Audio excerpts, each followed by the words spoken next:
Senhor. Amém. Para nós é motivo de alegria estarmos aqui mais uma vez. No final de semana estivemos ausentes, fomos fazer uma viagem com o pastor Ralph. Fomos e voltamos, tudo debaixo das potentes mãos do Senhor. Vamos deixar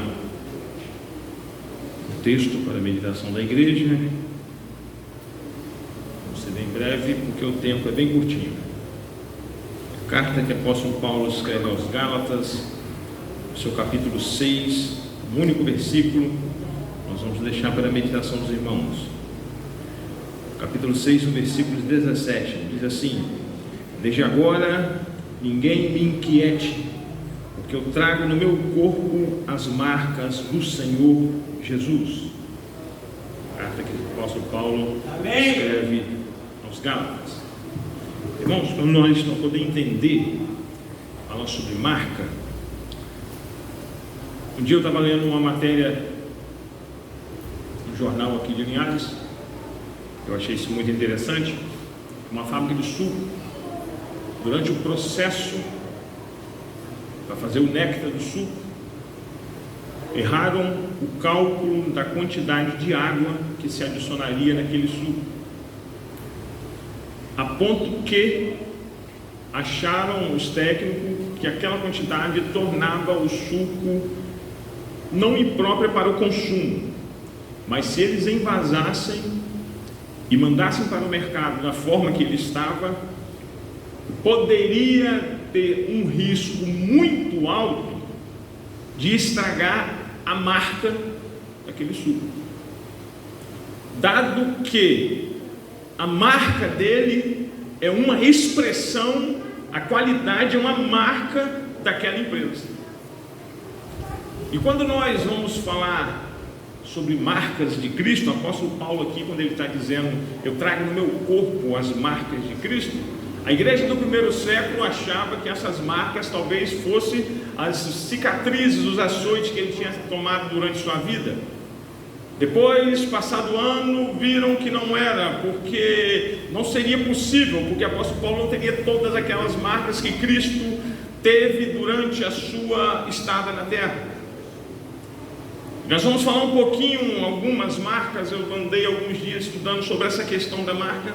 A marca ela é tão importante que ela define quem você é e onde você está, simplesmente por alguma marca. Eu citei aqui uma vez que eu falei também sobre marca, a irmã Ellen, que ela tem uma marca, uma característica dela, que ela diz, Jesus é lindo, e quando alguém grita que ele é lindo, já identifica que é a Ellen que faz isso. É uma marca dela, já identifica logo de cara. E é sobre essas marcas que nós vamos falar. A palavra estigmata no grego é de onde se extraiu a palavra estigma, marca, marcada a ferro, marcada com fogo, marcada que gera uma cicatriz. Essa é a palavra estigma, estigmata, que traduzido para nós se tornou-se estigma. E Cristo, durante todo a sua pequena estada, vamos dizer assim, que ele esteve na terra, durante o seu ministério, 3 anos e meio apenas, ele demonstrou muitas marcas que estão latentes até hoje. E nós, como os discípulos de Cristo, temos que demonstrar estas marcas também. Algumas delas, eu não vou dizer que está impossível, mas em muitos locais que a gente vai, a gente não vê, ou melhor, com muitos crentes, pseudo-crentes que nós conversamos, ou que nós convivemos, ou que nós temos algum relacionamento, algumas dessas marcas não existem de forma alguma. Algumas marcas elas estão tão escassas a ponto de nós não identificarmos mais um crente. Olha só como é que marca é importante. Anos atrás tinha uma certa denominação evangélica que poderia estar um sol de 50 graus. Você identificava os irmãos de uma camisa de manga comprida, calça social, só usavam social, a 1 quilômetro de distância você já identificava qual era aquele crente, porque era uma marca que eles tinham. A forma deles se portarem era uma, tornou-se uma marca registrada deles. Mas eu não vou falar sobre marcas externas, embora que essas marcas de Cristo também aparecem externamente. Mas o importante dessa marca, ela está interna, porque uma vez interna, o processo de transformação, ele deve começar de dentro para fora, e não de fora para dentro, porque se começar de fora para dentro, alguma coisa não vai ser mudada. Eu encontrei 10 marcas, eu não vou falar das 10, vou falar algumas hoje, e numa próxima oportunidade vamos falar das outras, vamos falar pelo menos 3 ou 4 hoje. A primeira grande marca que Cristo teve no seu ministério, desde o seu nascimento até a sua morte, a primeira marca é o amor. A primeira marca que mais evidencia que nós somos discípulos de Cristo, temos que representar, temos que ser amor, já que nós somos discípulos de Cristo. Se você for pegar ao fundo a palavra discípulo, o discípulo, ele tem que se parecer com o seu mestre. Eu conversei uma vez, eu comprei uma faca de um rapaz lá do Rio Grande do Sul. Ele é um artesão, ele fabrica facas artesanais. E eu fui buscar a história dele, de como ele se tornou um artesão. E ele falou: eu sou discípulo de fulano de tal. Durante 25 anos eu estive ao lado dele de segunda a segunda. Ele me ensinou todos os processos da têmpera. Ele me ensinou como escolher o aço, como trabalhar o aço, como fazer a lâmina, como fazer o cabo. Eu sou discípulo dele. Eu falei: mas você é discípulo? Eu falei: sim, porque a mesma forma que ele trabalhava, eu trabalho hoje. O mesmo produto que ele fazia, eu faço hoje, sem diferença alguma. Isso é ser discípulo. E se somos discípulos de Cristo, e se queremos andar como Cristo, e se queremos ser reconhecidos como seus filhos, temos que ter a marca do amor.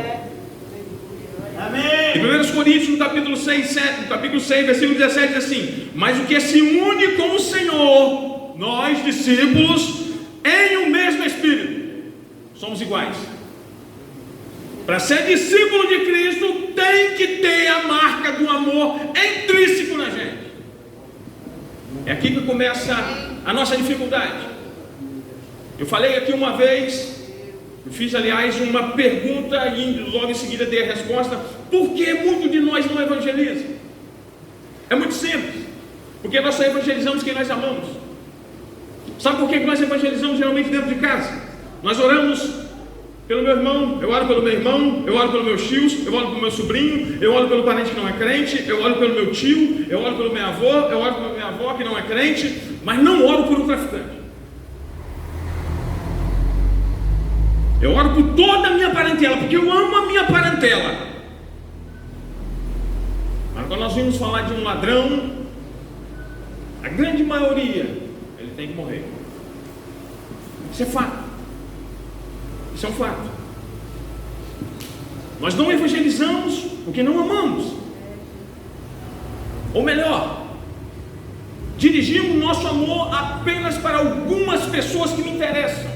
Os que não me interessam, eu não oro, eu não evangelizo, eu não busco a salvação deles, porque o amor que eu tenho não os atinge, não vai até eles.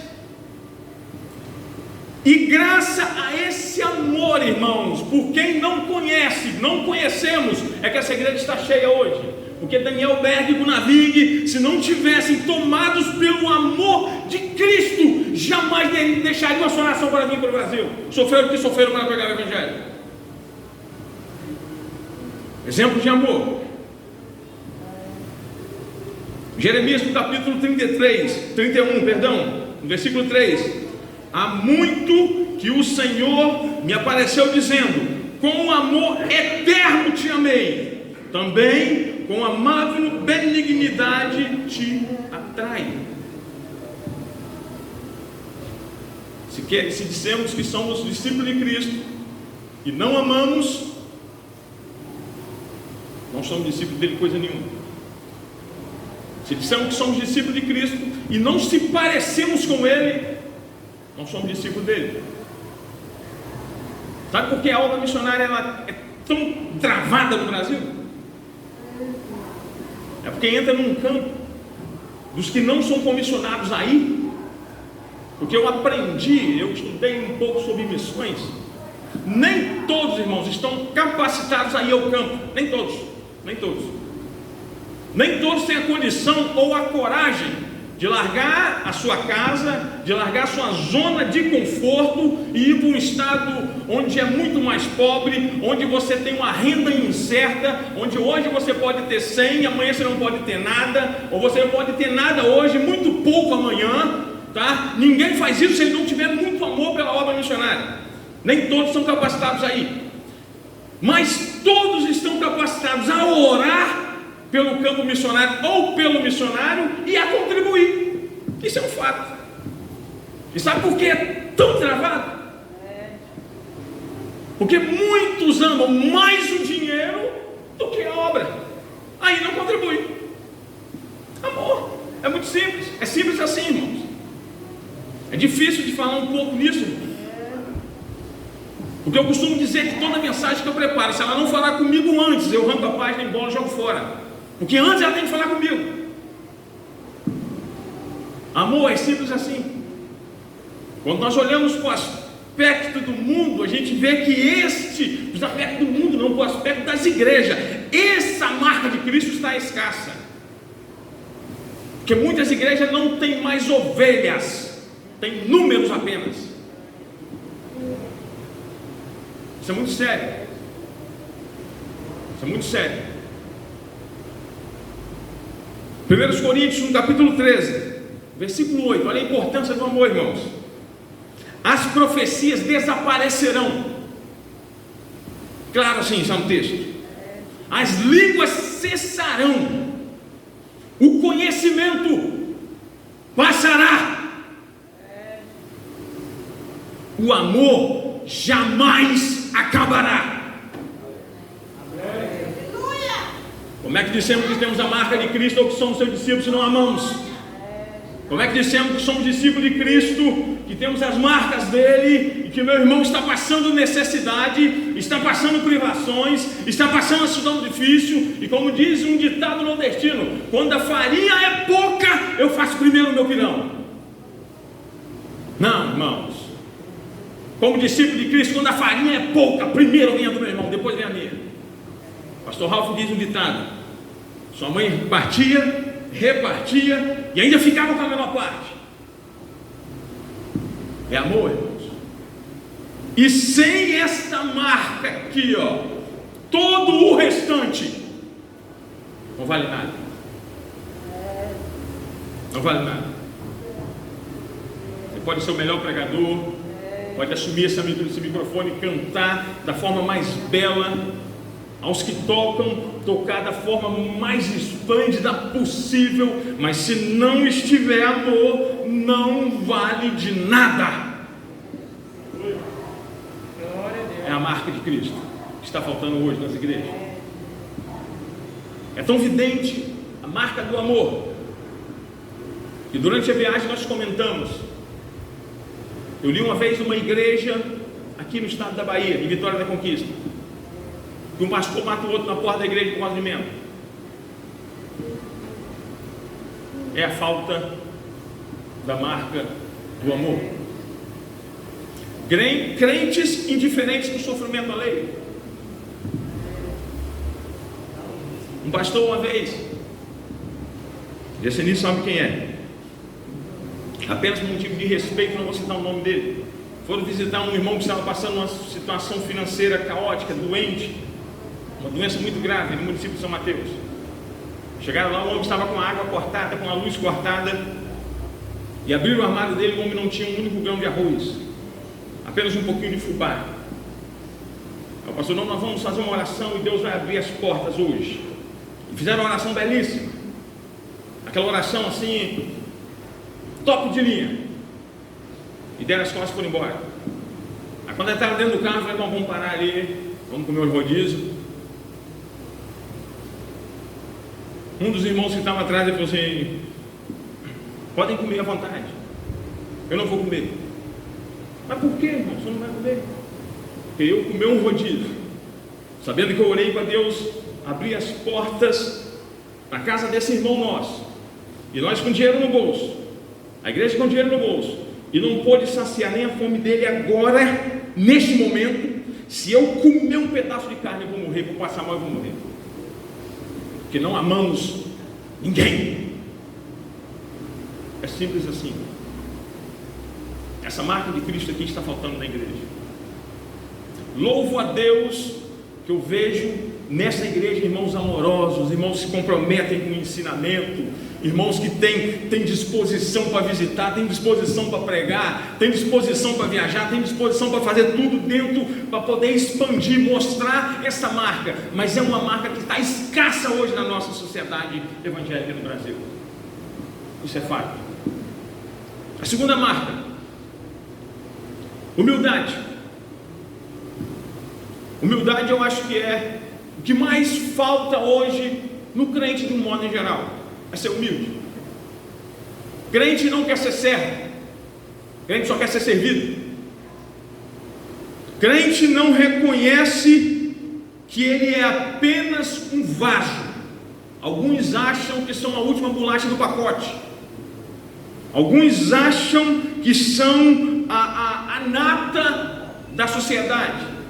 Alguns se acham que se ele não vir à igreja, o culto não vai ter culto porque eu não vou. Se eu não for tocar, o culto não vai ter culto porque eu não toco. Se eu não pregar, não vai ter culto porque eu não vou pregar. Se eu não cantar, não vai ter culto porque eu não vou cantar. Irmãos, Deus abate o soberbo e Ele exalta o humilde.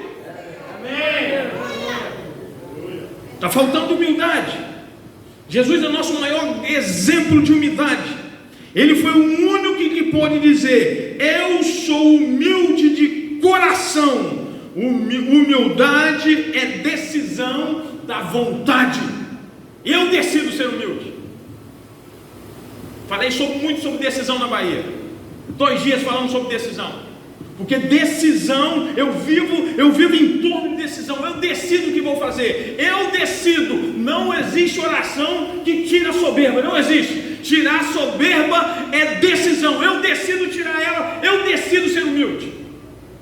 Amém. Eu decido descer do pedestal. Sou eu que decido. Se eu não quiser, rapaz, pastor Ralf vai gastar o latim dele, a igreja vai gastar horas, meses, anos ensinando e não desce do salto. Eu gosto muito, quando eu vejo quer ver um exemplo de humildade que eu acho muito legal? Quando você pega as cartas de apóstolo Paulo, a gente hoje vive, eu sou pregador do evangelho. Uma vez um irmão, eu passei de bicicleta, aí eu perguntei ele: pai do senhor, irmão fulano? Ele, eu voltei, e ele me disse: o senhor sabia que eu fui consagrado a presbítero? Eu falei: não sabia, excelência. A paz do senhor, excelência, presbítero, me dê licença, tem que me chamar de presbítero. Eu vou chamar mais do que isso, para mim, excelência. Bom, boa tarde, excelência. Irmãos, humildade virou artigo de luxo. Quando nós olhamos a carta de apóstolo Paulo, quando ele escreve a carta aos Gálatas, ele escreve: eu, Paulo, apóstolo de Cristo. Primeiro o nome dele, depois a função. Eu já cheguei em lugares que, se você não chamasse o pastor fulano, primeiro botasse o título dele ou a função dele, ele te chamava a atenção. Paulo, quando escreve os Coríntios, eu, Paulo, vírgula, apóstolo de Cristo. Primeiro nome, o nome dele. Você sabia que quando Cristo voltar, ele não vai chamar ninguém pelo título? Você olha em toda a história bíblica, Cristo não chama ninguém pelo título, só pelo nome. Na volta de Cristo, ele não vai chamar presbítero César, presbítero Zé Elias. Não vai chamar. Vai chamar Zé Elias, César. Vai chamar pelo nome, não pela sua função. Aí eu fico olhando, as pessoas se pegam tanto nessa questão e esquecem da humildade. Ninguém mais quer ser servo, todo mundo é só servir. Você está entendendo a complexidade dessa marca, irmãos? Você está entendendo quando eu falei, eu citei o exemplo da fábrica de suco? Eles poderiam ter colocado, talvez na época foi 1 milhão, tantos litros de suco. Olha o volume que jogaram fora, para não perder a marca da sua qualidade. Olha só o perigo. E nós estamos perdendo a qualidade das marcas de Cristo. E dizemos que parecemos com Ele. Parece não, Senhor. Parece não, Senhor. E você sabe qual é o grande perigo de não ter essas marcas? No Evangelho de Mateus aqui, se eu não me engano, os irmãos aqui vão me ajudar a me lembrar, no capítulo 6, se eu não me engano, a partir do versículo 20, alguma coisa, e direi naquele grande dia: Senhor, em teu nome expulsamos demônios, em teu nome eu falei outras línguas, em teu nome eu fiz um monte de coisa. Aí o texto diz assim: eu lhe direi abertamente. Na versão contemporânea está dizendo: eu lhe direi na sua cara, nunca te conheci. Esse é o perigo. Eu fui estudar esse texto, como é que Cristo vai dizer que nunca conheceu alguém, se Ele conhece tudo? Se para Ele não existe ontem, hoje ou amanhã, é tudo uma coisa só. Ele é o passado, o presente e o futuro. Ele está em todos os lugares. Ele enxerga, Ele ouve tudo, Ele está a par de tudo, nada passa despercebido, nada. Como é que Ele vai dizer? E a Bíblia é um livro não mente, é a expressão da verdade. Quando ele dizer não vos conheço, ou nunca te conheci, ele vai perguntar: cadê as minhas marcas? Para mim te conhecer, você tem que ter minhas marcas. Sabe como é que um grande produtor de gado identifica que aquele gado é dele? Vou fazer uma comparação assim, bem rústica, né? Tinha outras mais elegantes, mas vou fazer uma bem rústica. Sabe como é que conhece? Pela marca que ele bota naquele animal. Ele esquenta um ferro no fogo, né, irmão Manuel da Mata? Esquenta no fogo e marca aquele animal, fica com a sua marca. Aquela marca identifica que ele é dono daquele animal. Cristo vai olhar para a igreja, essa mulher de Deus no ministério terreno: cadê as minhas marcas? Se tiverem, bem-vindo, nós vamos fazer uma festa, vamos cear. Se não tiver, nunca vos conheci. Se não tem as minhas marcas, não são meus servos. Marca de Cristo é importantíssima na nossa vida. Crente tem que ser identificado. Crente tem que ser identificado por essas marcas. Tem que estar latente no meu modo de viver essas marcas de Cristo. Dentro da empresa onde eu trabalho, tenho de ser conhecido como discípulo de Cristo. Se eu não for conhecido como discípulo de Cristo, irmão, o problema é sério. Uma outra marca, essa aqui é um pouquinho complicada: obediência. Obediência é um pouquinho complicada. Eu tenho de crente desobediente. Meu pai pastoreou a igreja durante um bom tempo, durante 20 e poucos anos. Meu pai fazia uma brincadeira que ele dizia assim: tem alguns irmãos que você fala para ele não ir ali, ele vai só para te aborrecer. Irmão, não vai porque não é bom, eu vou porque eu quero. Não obedece a ninguém. Irmãos que não obedecem regras, normas, regulamentos. Irmão que não sabe que acima dele tem alguém que está zelando pela sua vida. Tem um líder, se é um jovem, tem um líder de jovem. Se é o círculo de oração, tem alguém que está liderando o círculo de oração. Se é o departamento de homens, tem alguém que está liderando. Se é a escola bíblica dominical, tem alguém que está à frente, tem algum líder. E não obedece sob forma alguma. Eu sou dono do meu nariz, eu faço o que eu quero, eu vou onde eu quero. Irmãos, desobediente não entra no céu. Jesus foi obediente em tudo, sem exceção.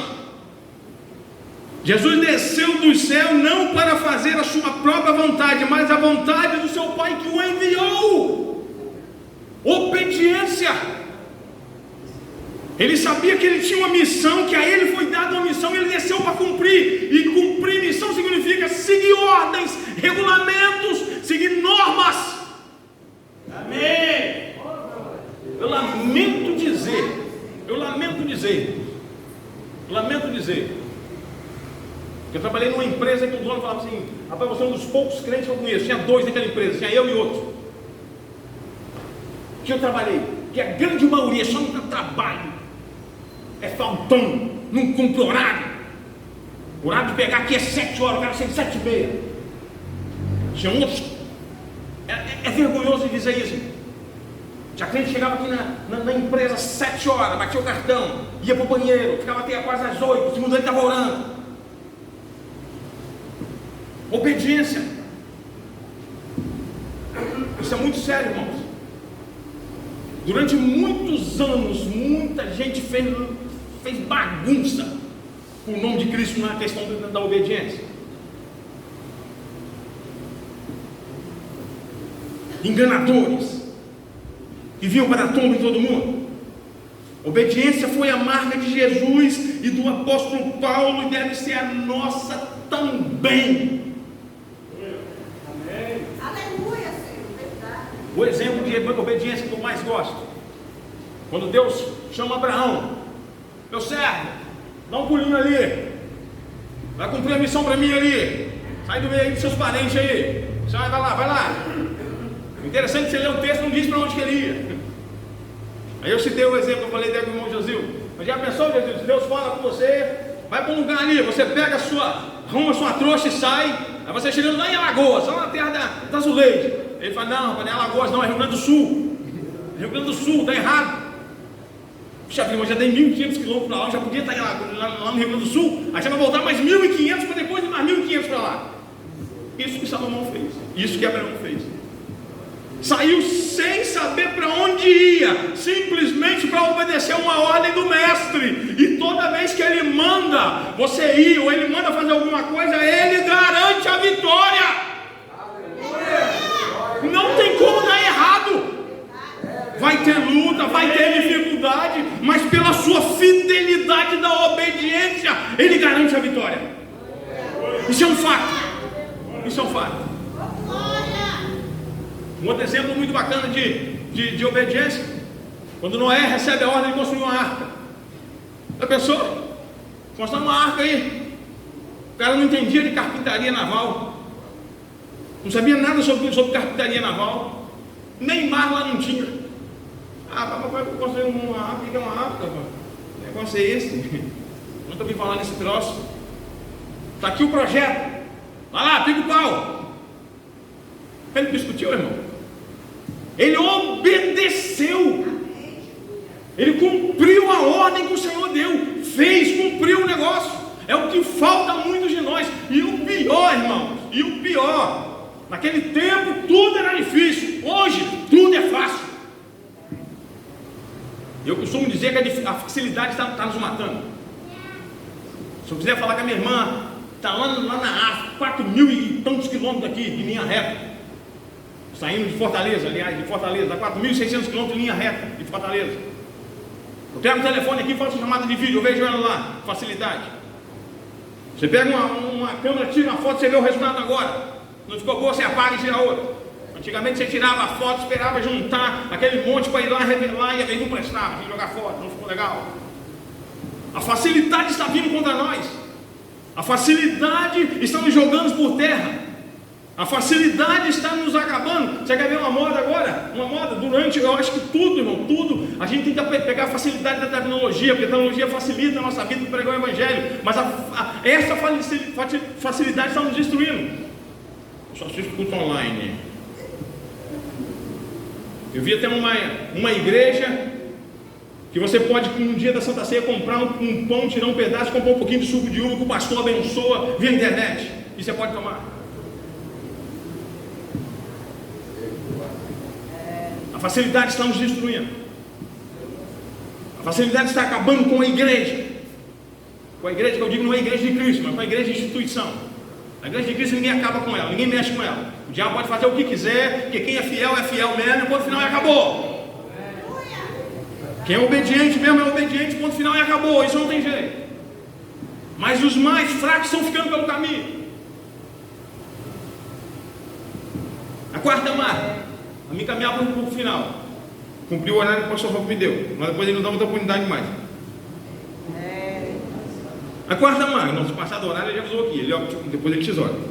A quarta marca, irmãos, a marca da oração. Jesus viveu intensamente em oração. Ele só começou o seu ministério depois de orar 40 dias.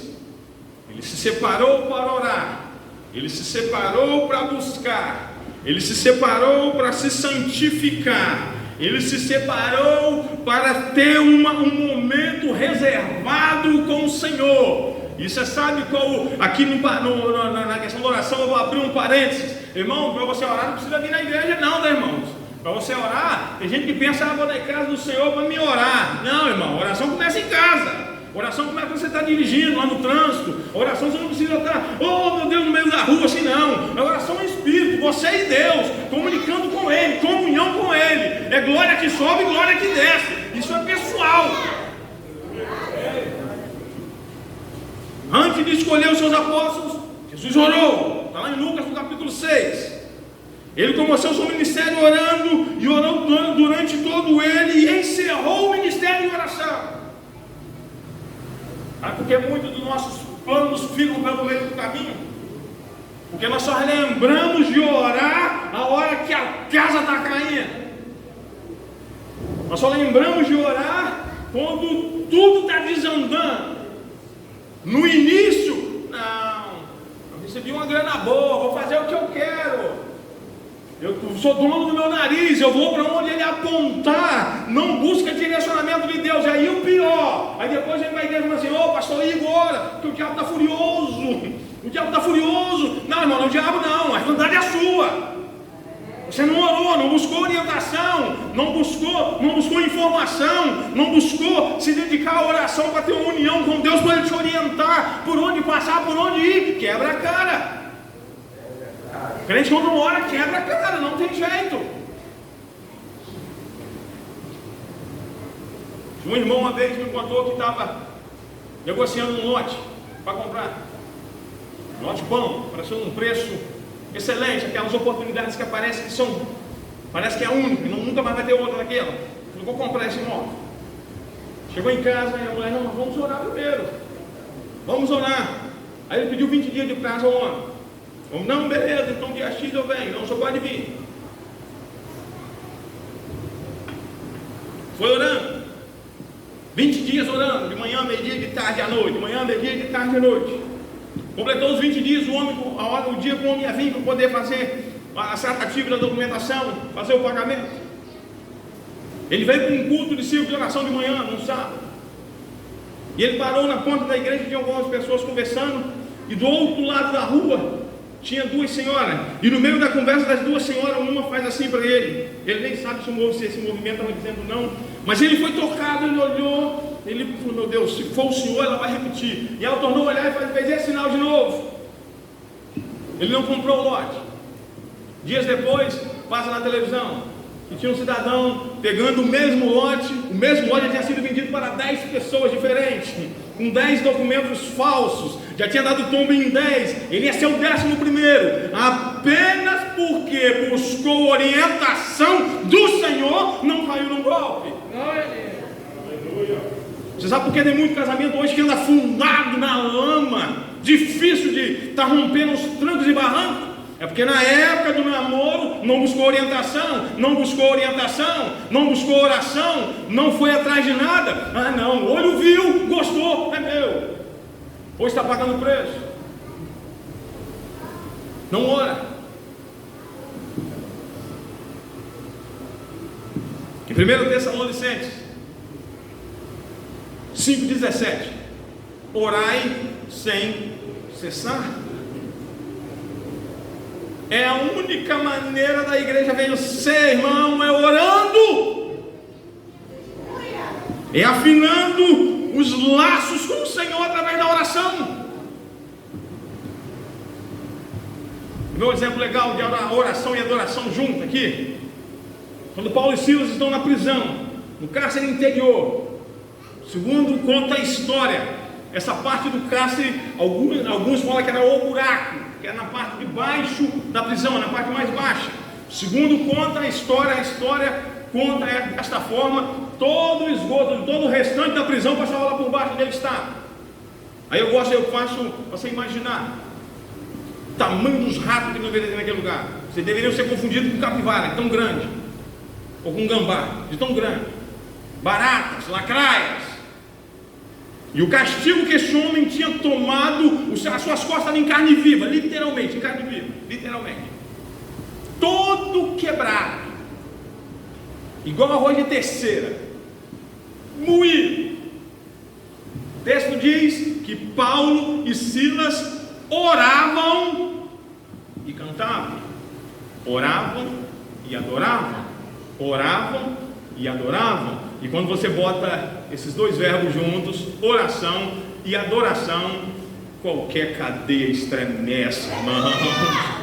Deus não, ele olhou lá de cima, fazendo uma conjectura minha aqui, ele olhou de lá e falou: não, eu vou balançar as bases dessa prisão, porque os meus servos estão orando e adorando.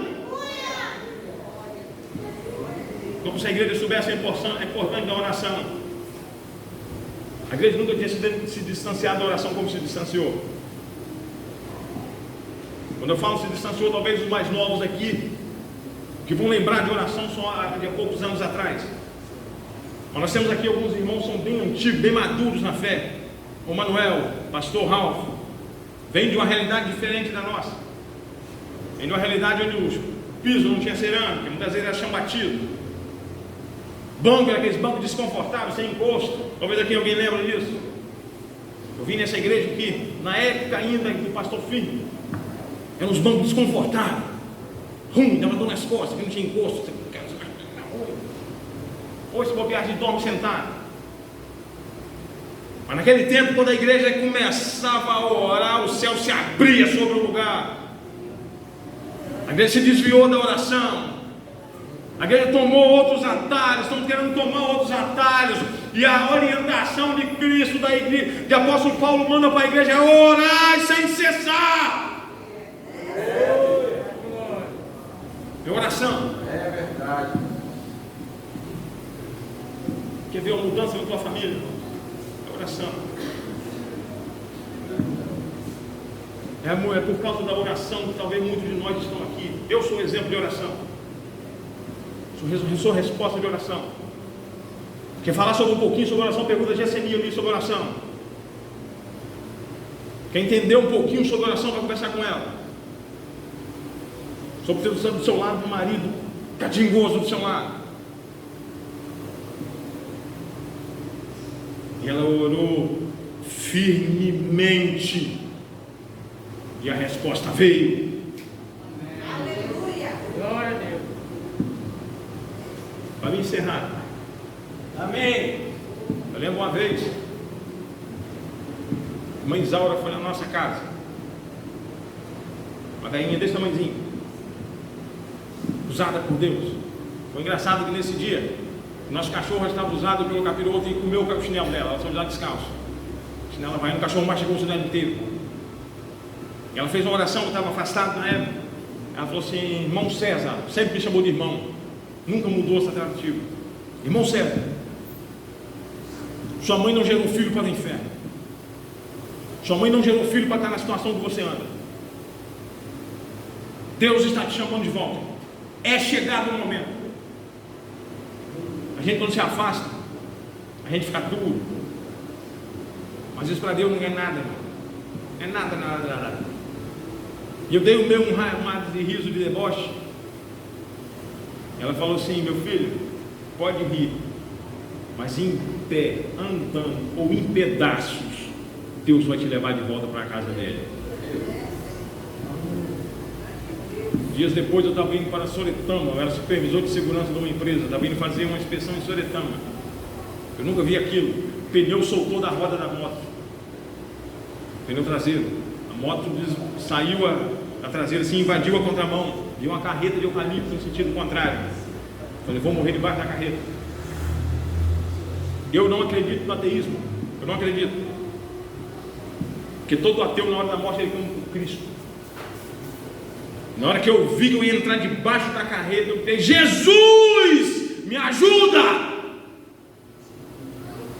A traseira da moto virou em sentido contrário e eu saí Voltei para minha mão, bati naquela boca de lobo, arrancou a roda dianteira, o motor da moto arrancou para trás. Eu passei por cima, bati o peito no chão. A camisa ficou sem nenhum único botão, arrancou tudo. Eu desci barranco abaixo. Depois da União ali, naquela descidinha da União, indo para Soletama, o carreteiro parou e veio gritando: ah, meu Deus do céu, matei o homem. Eu gritei lá de baixo, tinha uma pocinha de água, lá dentro da poça d'água, e eu não sei nadar. Eu gritei: meu irmão, motorista, pelo amor de Deus, me ajuda, não vou morrer afogado. Pagaram uma pocinha de água e um pau de fundura, depois que eu vi que era rasinho. Me retiraram lá de dentro, sem nenhum único arranhão. Entrou terra por dentro do capacete, eu limpei a cara. Fui para o hospital porque eu fiquei meio tonto na hora ali depois, a glicose subiu, deu um pico. E aí eu fiquei meio, mas não sofri um único arranhão. Eu falei: não, eu prefiro voltar para a casa do Senhor em pé, andando inteiro, do que em pedaços. Por isso eu vim, resposta de oração. Meu povo, glória a Deus. Nós se humilhar, se orar, se arrepender dos teus maus caminhos. A resposta para resolver o problema do Brasil, irmãos, não é o exército brasileiro assumir as ruas, não vai resolver nada, não vai resolver. Não é mudar presidente da República, presidente de Câmara, não vai resolver nada. A resposta para mudar o Brasil é a igreja retornar à oração. Essas marcas de Cristo aqui estão faltando em muitas igrejas. Amém. Essas marcas estão escassas na comunidade evangélica hoje. Muitos não querem mais orar. Ainda tinha mais 5 marcas: evangelização, conversão, consagração, perseverança e outras 2 que eu ainda estou estudando sobre elas. Numa próxima oportunidade nós vamos concluir. Amém. Porque o assunto ele é interessantíssimo. Quando estiverem em casa, irmãos, busquem também sobre esse assunto, sobre as marcas, da importância da marca de Cristo. Tenho 4 minutos. Nunca preguei sobre vestimento. Nunca. Não é do meu feitio. Mas roupa fala. Isso é um fato. Roupa fala. Quando você encontra na rua um cidadão com aquele coturno preto, uma calça azul marinho, aquele coletão pretão, de imediato você identifica. Sabe aonde ele pertence? Quando você encontra o Rogério indo trabalhar ali, aquela cara de mal, ele também é cabeludo. Tem vezes que o cabelinho dele é mais baixo. Aquela camisa preta, aquela calça preta, de longe você olha assim: eu sei quem é, eu sei de onde ele trabalha. Porque a roupa diz muito sobre você. A roupa prega. A forma que eu me visto no ambiente que eu estou, que eu vou chegando, me identifico como crente ou como não. A forma que eu me apresento na minha vestimenta, chegando no ambiente, muitos olham e dizem: esse aí é servo do Senhor, isso daí é crente. Cuidado, irmãos. Nós somos rodeados de uma tão grande nuvem de testemunha. Somos observados 24 horas por dia sem cessar. Que Deus em Cristo vos abençoe. Salve os irmãos com a paz do Senhor, amém? Amém. Quero louvar a Deus com o hino da harpa. Peço aos irmãos que me ajudem. Amém.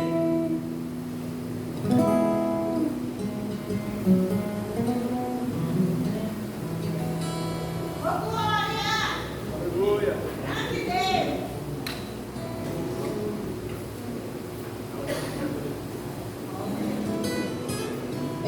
Irei louvar o Senhor com o hino Nova Jerusalém. Glória a Deus.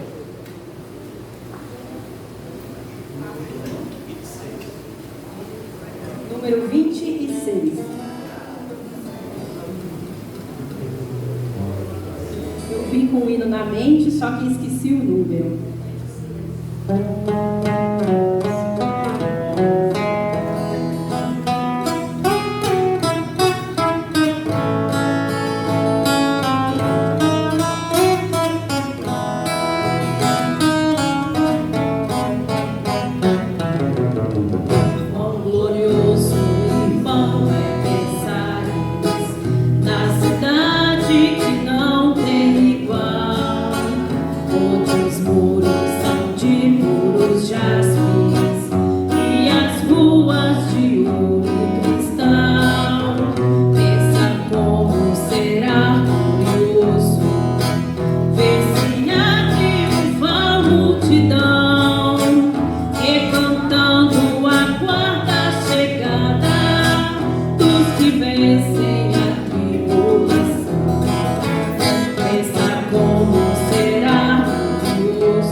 Meus irmãos queridos,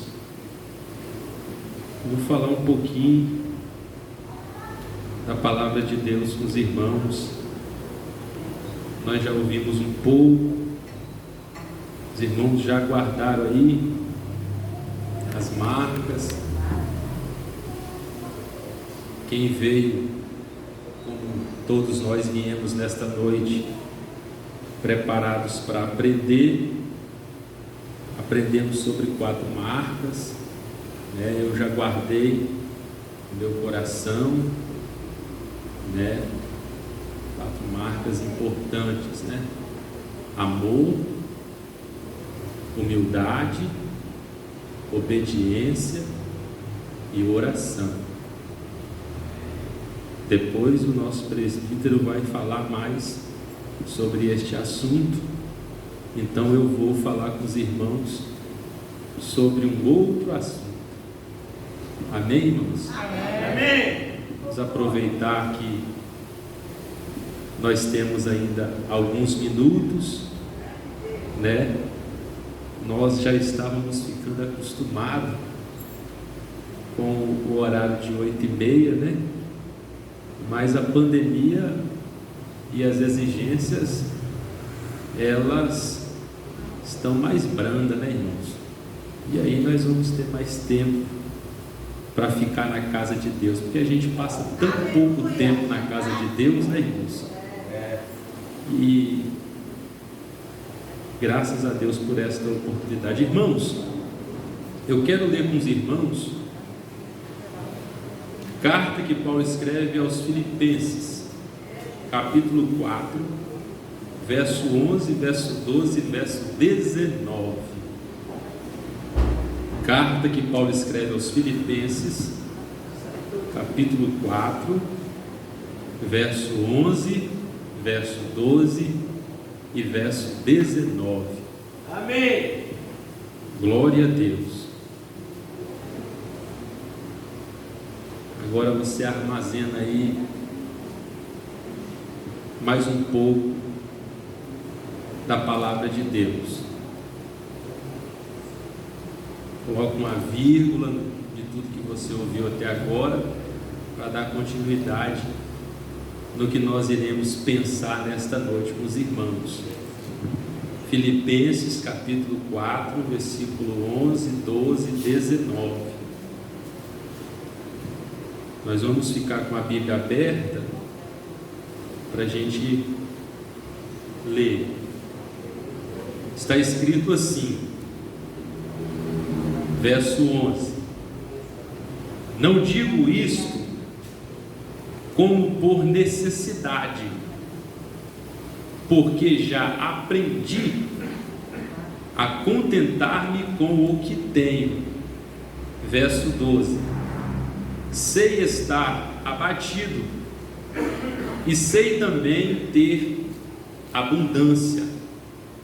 Em toda a maneira e em todas as coisas estou instruído, tanto a ter fartura como a ter fome, tanto a ter abundância como a padecer necessidade. Agora o verso de número 19: o meu Deus, segundo as suas riquezas, suprirá todas as vossas necessidades em glória por Cristo Jesus. Amém. Aleluia. Amados irmãos, eu quero pensar com os irmãos sobre esses 3 versículos que eu li nesta noite. Só para título de informação, esta carta, esta epístola, Paulo e os seus companheiros fundaram esta igreja na sua segunda viagem missionária. Quando você lê na sua Bíblia, a gente não vai ler para ganharmos tempo, mas quando você abre a sua Bíblia, lá em Atos dos Apóstolos, no capítulo 16, no versículo 11 ao 40, você vai encontrar lá Paulo e os seus companheiros fundando esta igreja na sua segunda viagem missionária. Uma outra questão também interessante para nós que estamos aqui para aprender: essa carta foi a primeira carta, esta igreja, melhor dizendo, foi a primeira igreja a ser estabelecida no continente europeu. Então, para você que gosta de conhecer, fica aí essas 2 informações para você depois se aprofundar e tirar grandes proveitos para a sua vida.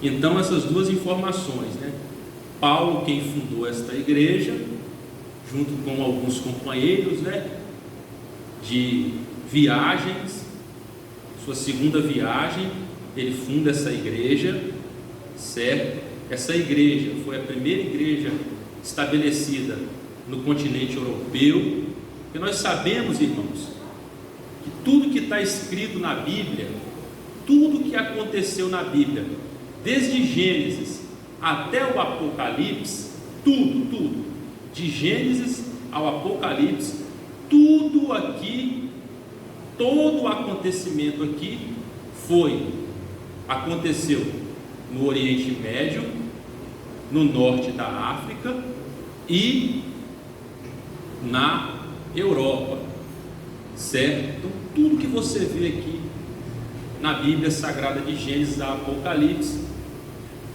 tem como contexto, tem como pano de fundo essas regiões aqui que eu citei: Oriente Médio, o norte da África e o continente europeu. E Paulo agora funda esta igreja, estabelece essa igreja. Para a gente ter uma ideia, hoje onde é a Turquia, existia uma igreja lá na Turquia, que a Bíblia faz menção, a igreja de Éfeso. A igreja de Éfeso, ela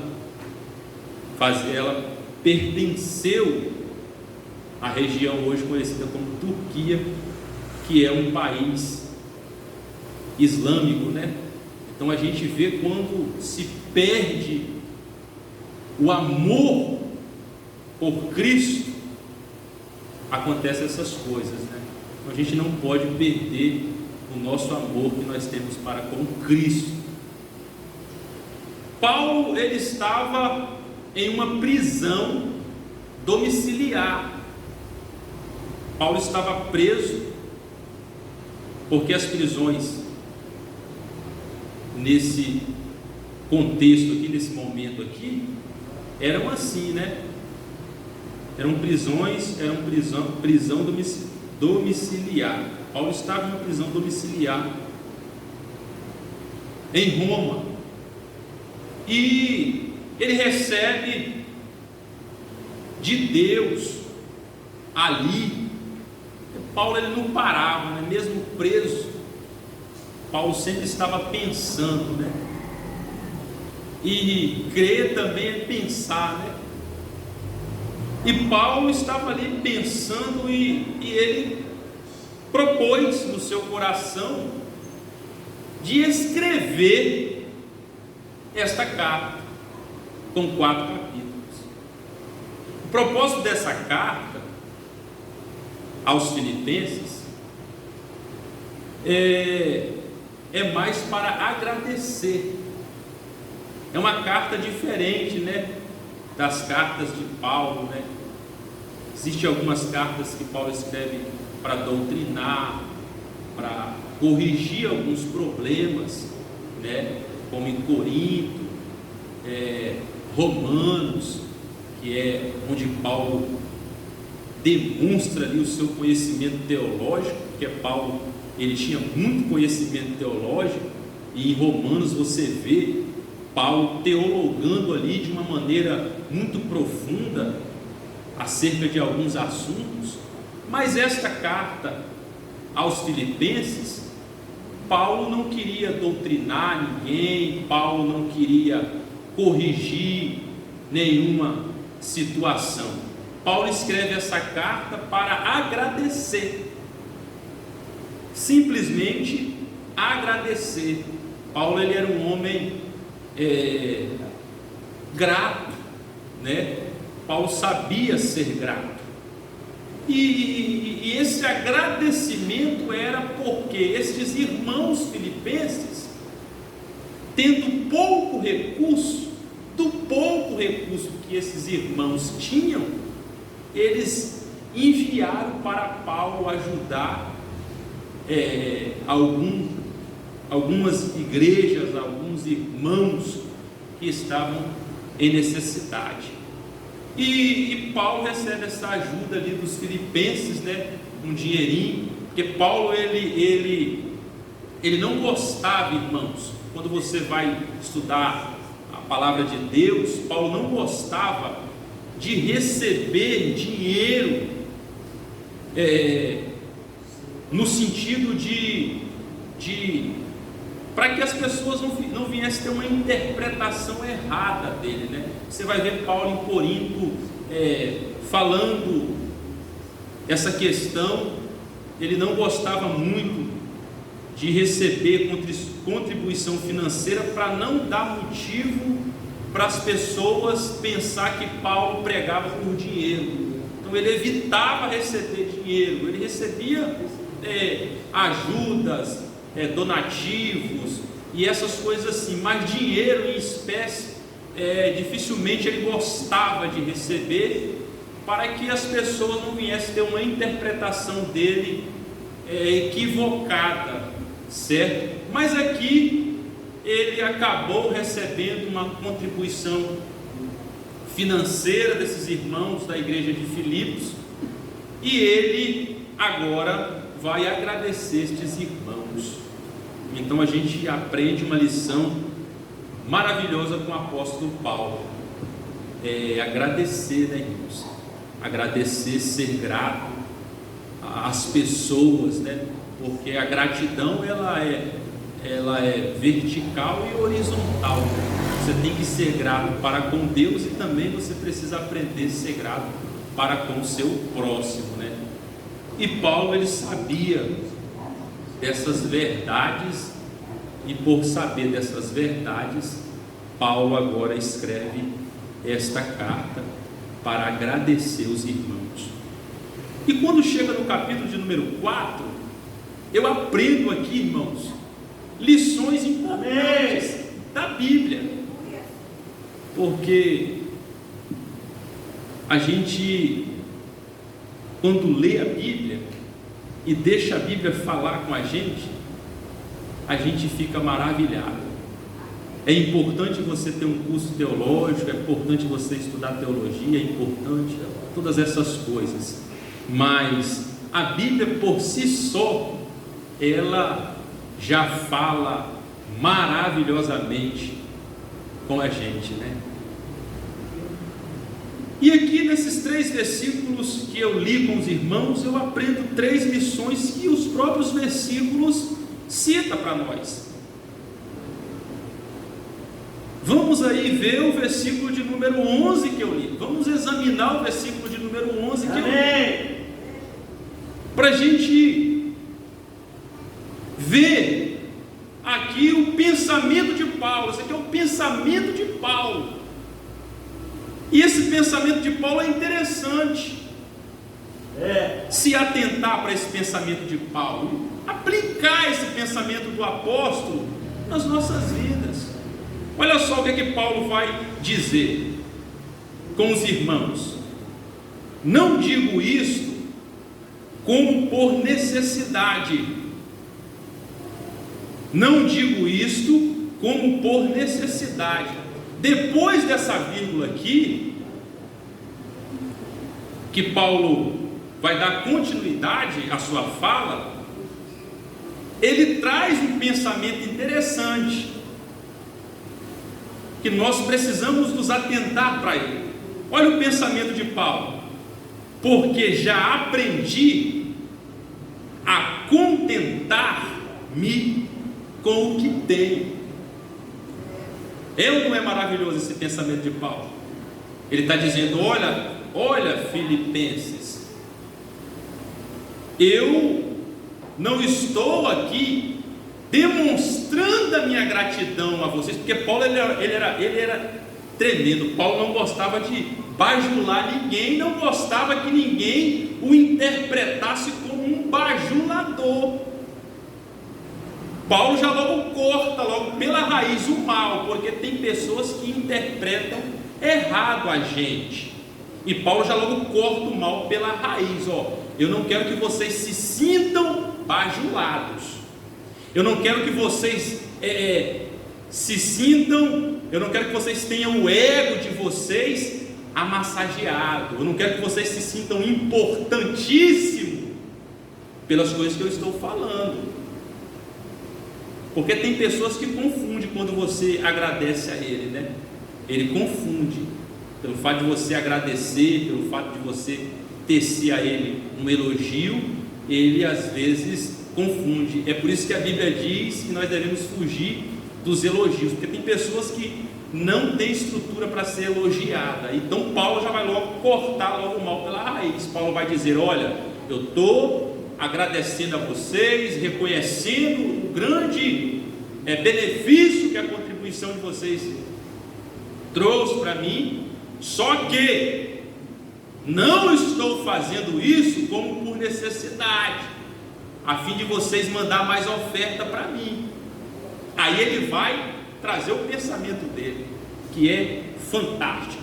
Ele vai dizer o seguinte: porque já aprendi a contentar-me com o que tenho.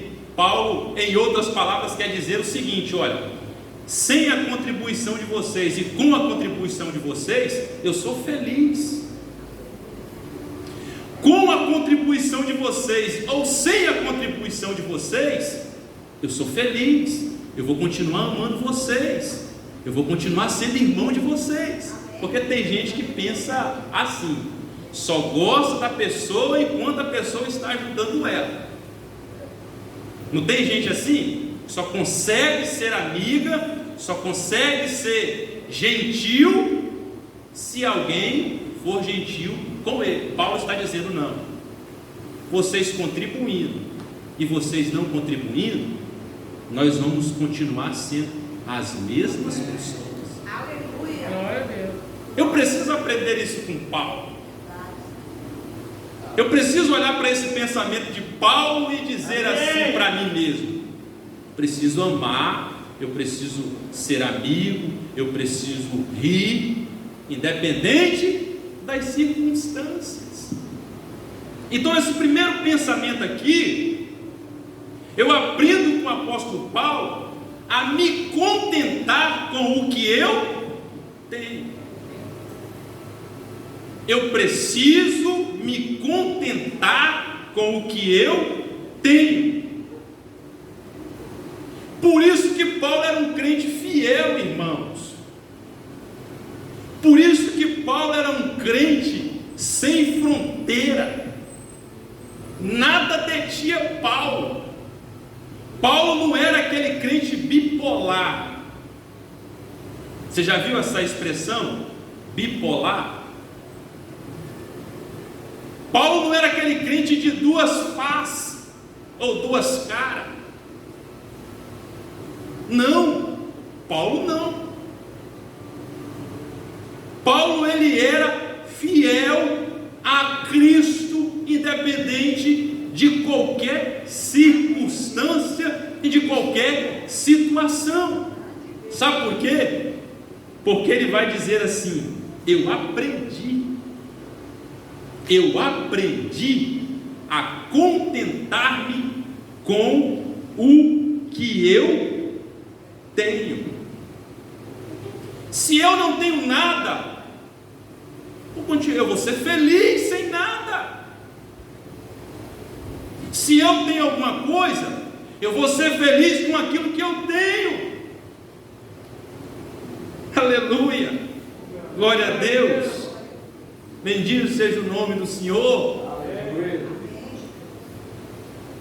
Se eu recebo alguma coisa de alguém, eu vou ficar feliz. Se eu não recebo, eu vou ficar feliz do mesmo jeito. Se eu sou tratado bem pelo irmão, eu vou ficar feliz. Se eu não sou tratado bem pelo irmão, eu vou ficar do mesmo jeito. Amém. Quando eu penso assim, eu consigo evitar muitas coisas. Porque pode acontecer de eu ser tratado mal por alguém, e por eu ser tratado mal por esse alguém, eu sair falando mal desse alguém. Porque às vezes você pode pegar a irmã Zuleide, vou pegar ela aqui como exemplo. Você pode pegar a irmã Zuleide um dia que não foi bom para ela, né? Não, pode acontecer de existir esse dia. E aí você chegar para ela e não ter aquele tratamento que você já é acostumado a ter. Quando você tem em mente esse pensamento de Paulo, você não vai discriminar ou ser ignorante com a irmã. Por quê? Porque você aprendeu a se contentar com o que você tem. Se ela não foi legal com você nesse momento, aprenda a se contentar com esse não legal dela. Porque você se comportando assim, você vai evitar muitos conflitos, muitos problemas serão evitados se você se comportar como o apóstolo Paulo ensina aqui que ele se comportava. Ele vai dizer: olha, irmãos, eu não quero que vocês se encham. Sustentei Paulo, mandei dinheiro para Paulo, não quero que vocês se encham. Não fiquem aí se achando. Contribuição de vocês, ó, show, legal, ajudou e muito. Porém, se vocês não quiserem ajudar, não tem problema. Porque às vezes, irmãos, deixa eu dizer uma verdade aqui. Amém. Você vai pensar essa verdade. Às vezes existem lideranças, existem pessoas que, quando você está com condições de ajudar, te tratam bem. Te tratam bem. Mas quando você está passando por uma dificuldade e não pode, te tratam mal. Esse tipo de pessoa é pessoa que não aprendeu a se contentar com o que tem. Quando você aprende a se contentar com o que tem, você vai pensar assim: aquela pessoa ajudava, agora não está ajudando mais. Eu vou procurar saber o que está acontecendo, porque talvez ela está precisando agora de ajuda, e é o momento de eu retribuir a ela tudo aquilo que ela já fez por mim. Aí você vai devagarzinho, né? Que nem o mineiro. Como é que o mineiro faz? Ele vai pelas beiradas. Ele vai ali devagarzinho. Daqui a pouco ele está te ajudando, e daqui a pouco vocês dois estão se alegrando. Esse pensamento de Paulo é um pensamento tremendo, irmãos. É um pensamento maravilhoso de se aplicar nas nossas vidas. Quando nós nos comportamos como o apóstolo Paulo ensina aqui aos irmãos, a gente evita um monte de coisa. A gente evita um monte de conflitos, a gente evita um monte de problema, a gente evita muitas coisas.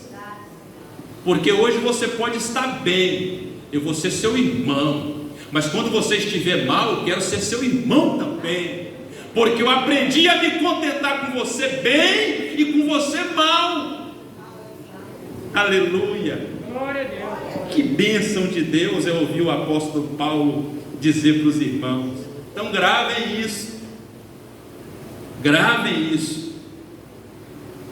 Paulo, eita glória, Paulo não se intimidou diante das perseguições, diante das tribulações e diante das crises enfrentadas por ele.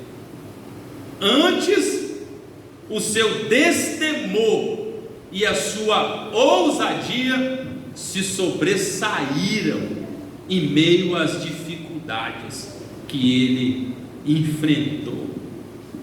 Então Paulo, ele era um homem destemido, ele era um homem ousado. Não tinha nada às vezes para ele comer, mas ele falava: não, eu vou dar glória a Deus, porque eu aprendi, aleluia, a me contentar com o que tenho. Eu vou dar glória a Deus. Às vezes você pode fechar o mês arrochado, né? Ainda mais agora do jeito que estão as coisas, mas dá glória a Deus. É difícil, não é? Dá glória a Deus. Seja maduro, seja feliz, se contente, porque amanhã as coisas podem melhorar. Amém. Amanhã você pode estar cantando o hino da vitória. Aleluia. Eu penso naquele salmo que diz: o choro pode durar uma noite, mas pela manhã a alegria vai. Fica firme. Paulo está dizendo: meus queridos irmãos, Amém. aprendam uma coisa: com o dinheiro de vocês ou sem o dinheiro de vocês, eu vou continuar sendo crente, eu vou continuar amando vocês, eu vou continuar falando bem de vocês, eu não vou ficar irritado com vocês, porque tem liderança que fica irritada e começa a chamar o crente de ladrão, começa a falar que o crente vai para o inferno, começa a falar que o crente não pode nem pegar uma vassoura da igreja, porque ele ficando com esse departamento ele vai começar a irritado. Então, meus amados irmãos, vamos pensar como Paulo e vamos ser mais felizes em cima dessa terra, na presença do Senhor. Amém. Irmãos, pelo fato de Paulo ser assim, é difícil, irmãos. Vou dizer que é uma tarefa fácil, não vou dizer que é um exercício fácil, que não é complicado. Mas por Paulo ser assim, ele conseguia arrancar a alegria da tristeza que ele estava passando ali. Eu imagino que Paulo, quando ele estava lá na tribulação, eu penso assim, pensando, né? Porque às vezes acontece com a gente, né? Você está passando por tanta dificuldade, aí você para assim, dá aquela risada assim, meu Deus, que mistério é esse, papai? Me dê graça, Senhor, me ajuda, Jesus. Eu imagino que Paulo fazia tinha esse comportamento, dava aquela risada, né? E arrancava da tristeza que ele estava passando, daquele momento triste que ele estava passando, ele conseguia arrancar ali do fundo da alma dele uma alegria, porque ele sabia se contentar. A gente precisa aprender a se contentar. Tem gente que só é feliz se tiver dinheiro. Tem um provérbio aí que diz que até o andado do homem sem dinheiro é conhecido. Tem um provérbio aí que diz que até o andado do homem sem dinheiro é conhecido. É complicado, mas fica firme, porque nós servimos um Deus, dono do ouro e da prata. Ele pode abrir porta onde não tem porta. Ele pode abrir porta onde não tem porta. Já viu isso? Só crente que fala isso. Só crente que fala isso. Como abrir porta onde não tem porta? Milagre. Milagre não se explica. Explica milagre? Não se explica milagre. Por que não se explica milagre? Porque é milagre. Viu lá aquela porta? Ele pega, tem até um hino. Depois que eu fui meditar nesse hino, que eu fui entender, né? Que ele abre porta com chave de madeira, né? Ele abre a porta de água lá com a chave de madeira. Eu fui entendendo depois esse mistério aí. É assim que Deus faz, né?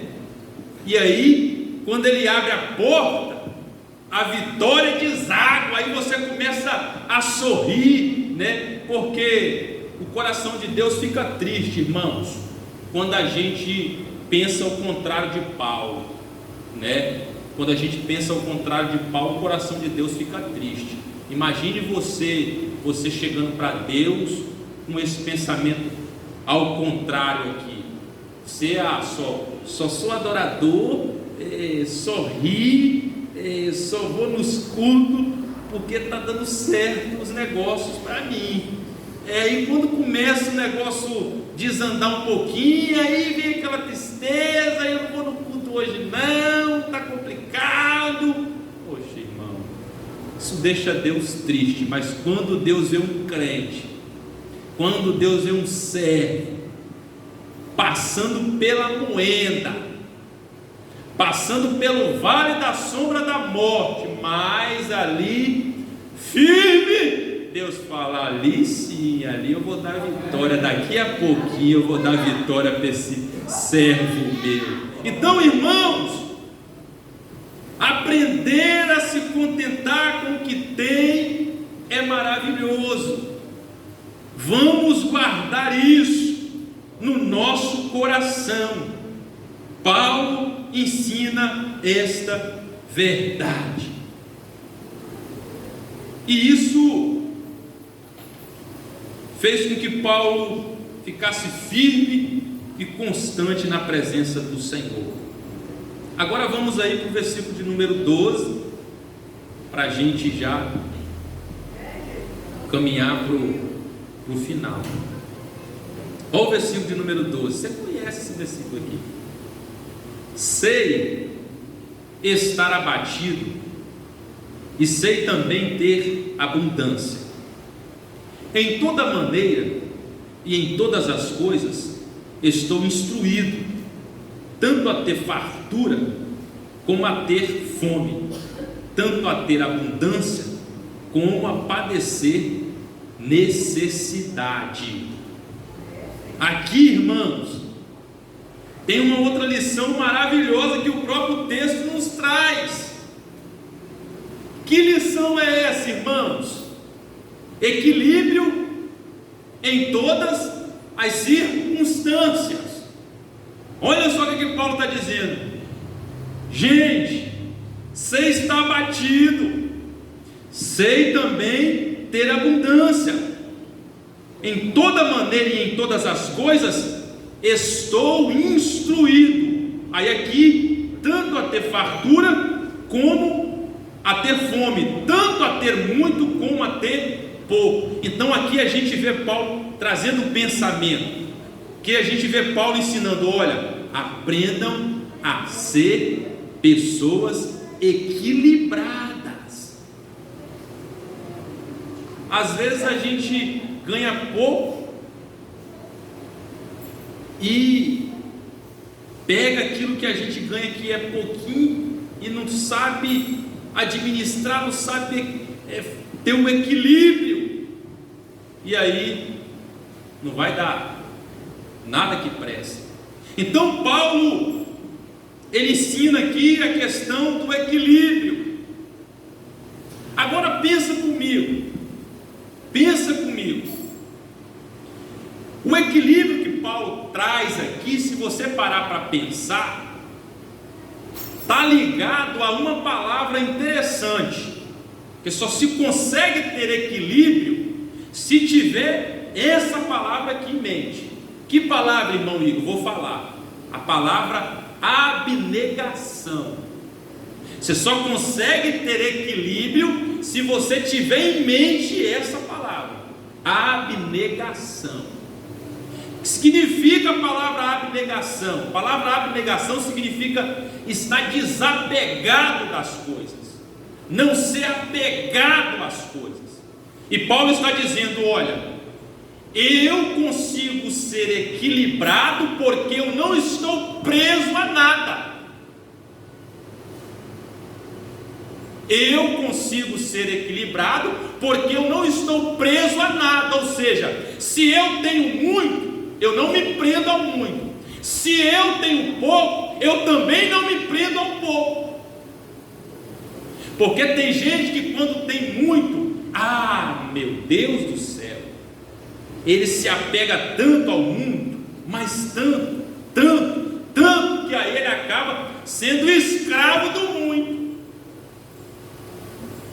Eu ouvi uma palestra de um pastor, que ele trabalha num banco, ele é gerente desse banco, aí dizer assim, que tinha uma senhora lá, cliente do banco, cheia da grana, cheia do dinheiro, e ela acompanha, pelo celular, a movimentação. Aí diz ele assim, que um dia recebeu ela na sala dele, e ela foi questionar ele, por que na conta dela tinha acontecido um débito de 50 centavos.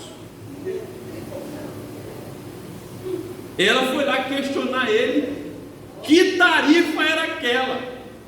50 centavos. Ele ficou espantado por causa da quantidade de dinheiro que tinha na conta dessa mulher, e ela questionar ele 50 centavos.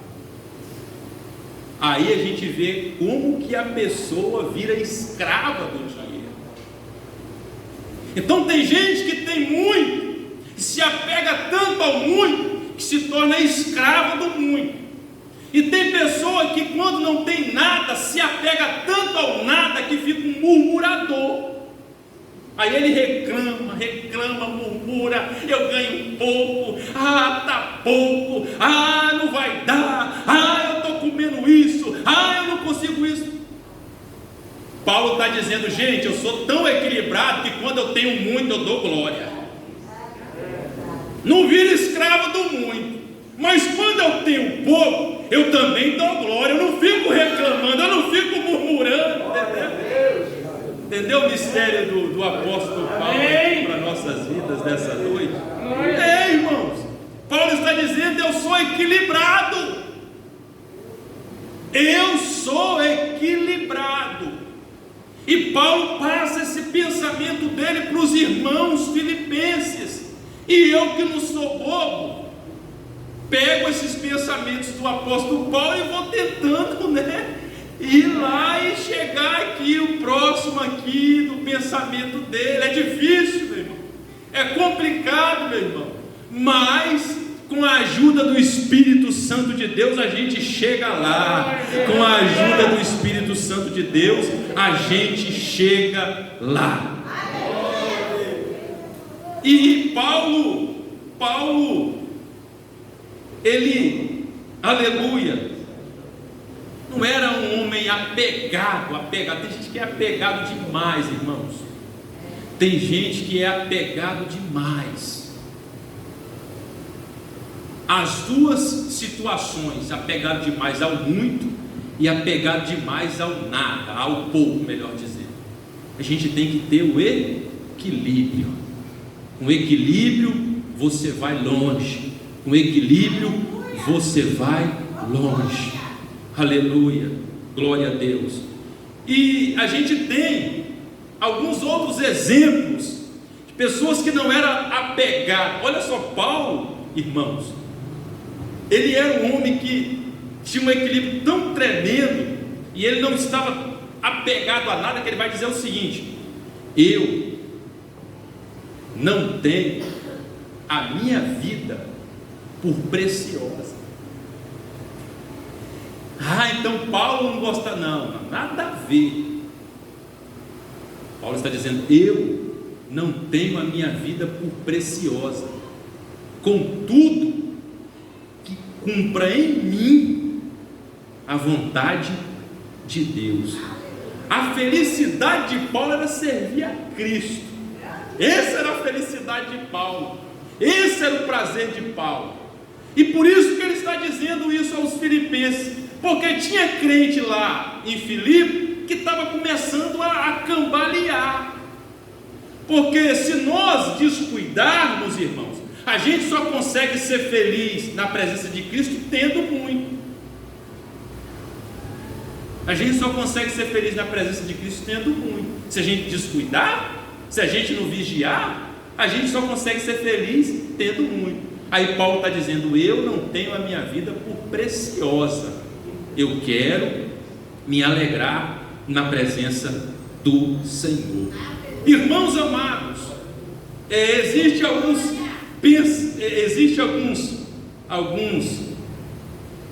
homens de Deus que viveram, que também demonstram a não ser apegado às coisas.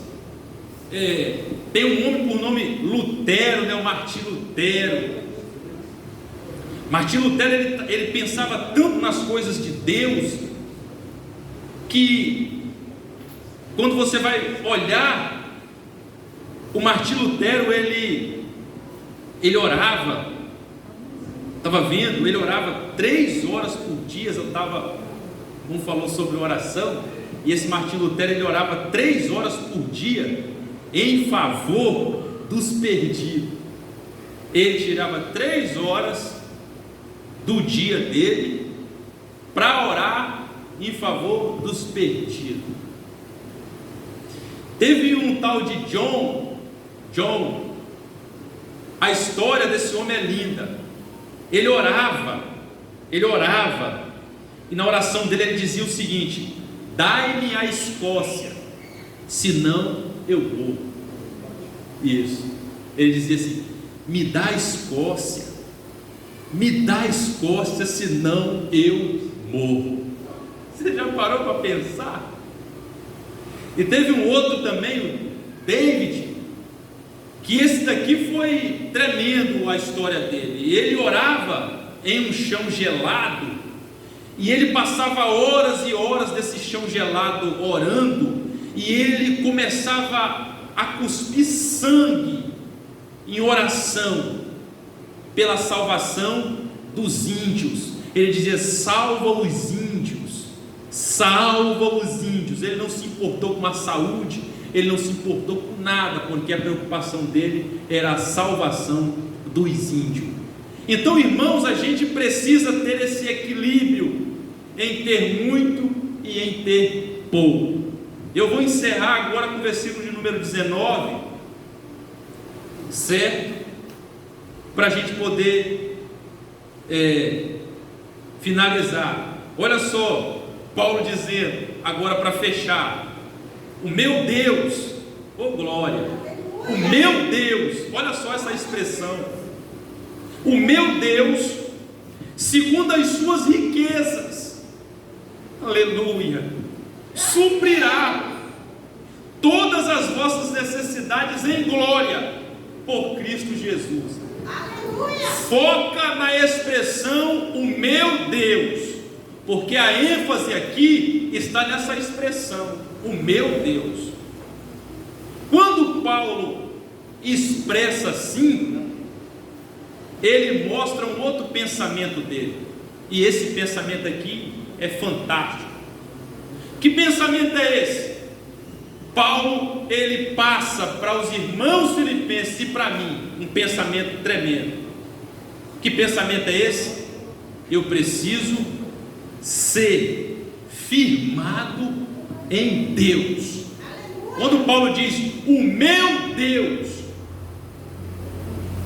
oh, coisa linda, prestem atenção nisso aqui, eu vou parar. O meu Deus, Paulo está dizendo assim: eu estou firmado em Deus. Quando Paulo traz esse pensamento,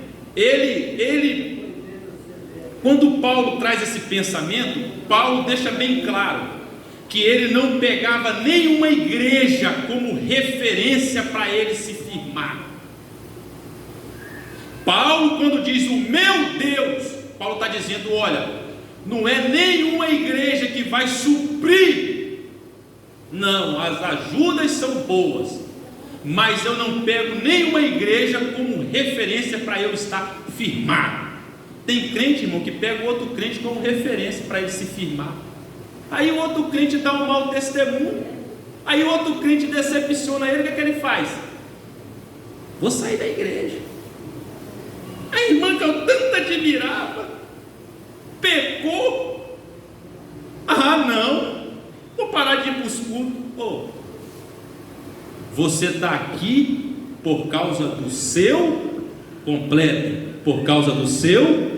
A sua referência é a sua referência é Deus. Sua referência é Deus, não é homem. É lógico que isso não tira a nossa responsabilidade de dar exemplo. Isso não tira a nossa responsabilidade de ser sal da terra. Isso não tira a nossa responsabilidade de ser luz do mundo. Mas a nossa referência é Deus. É Deus. É Deus. Paulo está dizendo: se vocês mudarem, não tem problema vocês mudarem, quem vai ser prejudicado é vocês, mas eu vou continuar firmado no meu Deus. Firmeza, contentamento, é tudo que Deus quer das nossas vidas. Que Deus em Cristo continue nos abençoando. Amém.